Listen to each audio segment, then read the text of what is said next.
পড়াশোনার জন্য সারা পৃথিবীতে যতগুলো সিস্টেম আসছে তার মধ্যে যদি আমি বলি নাম্বার 1 সিস্টেম, সেটা হচ্ছে হাফেজি পড়ার সিস্টেম।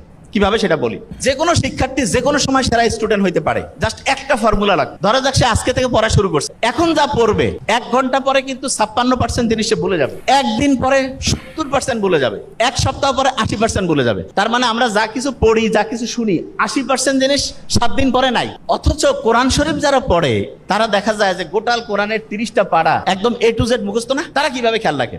কেউ যদি হাফেজি পড়াটা দেখে, ভোরের টাইমে তারা একটু পড়ে এবং সকালে আবার একটু পড়ে, দুপুরের পর থেকে তারা রিভিশন দেয়, মাগরিবের পরে তারা রিভিশন দেয়, এশার পরেও রিভিশন। সারাদিনে যে টাইমটা তারা পড়ে ক্যালকুলেশন করলে দেখা যাবে 70% থেকে 80% টাইম তারা রিভিশন দেয়।